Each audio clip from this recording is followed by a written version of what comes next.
أعوذ بالله من الشيطان الرجيم بسم الله الرحمن الرحيم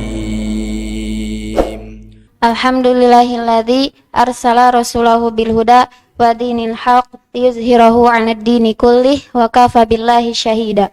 Asyhadu an la ilaha illallah wa asyhadu anna Muhammadan abduhu wa rasuluh, amma ba'du. Alhamdulillah, pada kesempatan kali ini kita masih diberikan kesempatan dan kesehatan oleh Allah Subhanahu wa taala sehingga kita bisa bertolabul ilmi di tempat yang insyaallah Allah berkahi. Semoga langkah gerak kaki kita menuju tempat ini Allah balas dengan syurganya. Rasulullah SAW bersabda yang artinya, siapa saja yang memberi karena Allah, yang menolak karena Allah, yang membenci karena Allah, dan yang menikah karena Allah, semuanya itu karena Allah, sungguh telah sempurna keimanannya. Hadis riwayat Abu Daud. Nah, teman-teman, konsep hadis tersebut adalah konsep kemurnian tauhid. Rasulullah SAW tahu benar bahwa manusia itu memiliki dua kecenderungan, yaitu kecenderungan salah dan kecenderungan benar. Wahadainahun najdain, dan kami sediakan baginya dua jalan, yaitu jalan kebaikan dan jalan keburukan. Ada manusia yang keburukannya itu lebih mendominasi gitu ya. Allah SWT berfirman yang artinya, dan di antara manusia ada yang sangat menakjubkan perkataannya tentang kehidupan dunia dan dipersaksikannya kepada Allah apa yang ada di dalam hatinya, padahal dia adalah penantang yang keras, dan apabila dia berpaling, dia berusaha untuk merusak atau menimbulkan kerusakan di muka bumi, merusak tanam-tanaman dan hewan ternak, sedangkan Allah tidak menyukai kerusakan.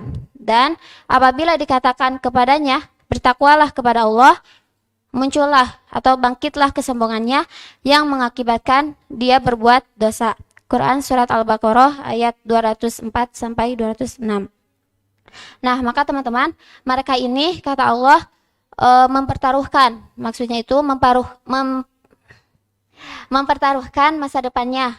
Bal yuridul insanu liyafjuro amamah. Bahkan manusia berkehendak untuk merusak masa depannya. Kemudian ada juga manusia yang sifat kebaikannya itu lebih dominan di hatinya gitu ya dibandingkan keburukannya. Allah SWT berfirman yang artinya, dan di antara manusia ada yang mengorbankan kehidupannya untuk mencari keridhaan Allah, dan Allah Maha Penyantun kepada hamba-hambanya. Quran Surat Al-Baqarah ayat 207.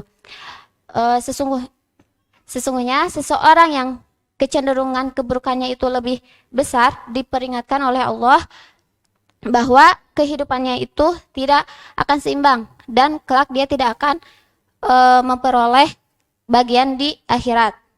Nah, orang yang kecenderungan keburukannya itu lebih besar, dia itu akan keinginannya itu akan selalu dengan hal-hal yang sifatnya keduniawian, sehingga dia akan menghiraukan atau melupakan kehidupan akhirat. Nah,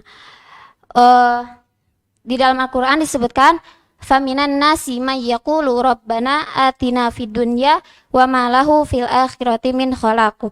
Maka di antara manusia ada yang berkata, ya Tuhan kami, berikanlah kami kebaikan di dunia, dan di akhirat dia tidak memperoleh apapun. Quran Surat Al-Baqarah ayat 200. Tapi ada manusia yang dibanggakan oleh Allah SWT, yakni mereka yang berjalan di jalannya dan memohon kebaikan untuk dua negeri, yaitu negeri persinggahan dunia dan negeri terakhir yaitu akhirat. Nah, digambarkan Allah pada permintaan pertama, dia memohon tidak menyebutkan hasanah, tetapi Rabbana atina fid dunya, hanya untuk permintaan dunia saja. Hal tersebut bisa jadi merupakan gambaran bahwa belum tentu kebagusan, keindahan, kesenangan di dunia itu adalah hasanah atau kebaikan di mata Allah SWT. Nah, beda dengan ayat berikutnya, di mana keseimbangan dia dilengkapi dengan kata-kata hasanah dan dilengkapi dengan tidak hanya dunia saja, tetapi akhirat juga, tetapi meminta kebaikan untuk akhirat juga, maksudnya gitu. Rabbana atina fid dunya hasanah wa fil akhirati hasanah wa qina adzabannar. Ya Tuhan kami, berikan kami kebaikan di dunia dan kebaikan di akhirat, dan lindungi kami dari azab neraka. Quran surat Al-Baqarah ayat 201. Nah, Rasulullah SAW berwasiat, siapa saja yang menghendaki keselamatan, hendaklah dia berpegang kepada kitab Allah dan sunnah Rasulullah SAW. Di dalam hadis disebutkan bahwa maka barang siapa yang berpegang pada ajaran Allah dan sunnah Rasulullah, maka tidak akan sesat kehidupannya. Hadis riwayat Bukhari Muslim. Nah, jadi teman-teman, apapun tindakan kita, kemanapun tujuan kita, seharusnya dilakukan hanya untuk Allah saja, sehingga apapun perbuatan yang kita lakukan tidak pernah menyimpang dari ajarannya, dari petunjuknya, dari jalannya, dan insya Allah tidak akan membuat murka Allah SWT. Qul inna sholati wa nusuki wa mahyaya wa mamati lillahi rabbil alamin. Katakanlah, sesungguhnya sholatku, ibadahku, hidup dan matiku hanyalah untuk Allah, Tuhan semesta alam. Quran surat Al-An'am ayat 162. Mungkin sekian yang bisa saya sampaikan. Mohon maaf bila banyak kesalahan.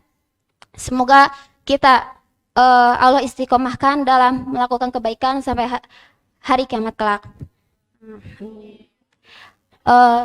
Semoga pertemuan kali ini Allah kumpulkan kembali di surganya kelak. Kultum ini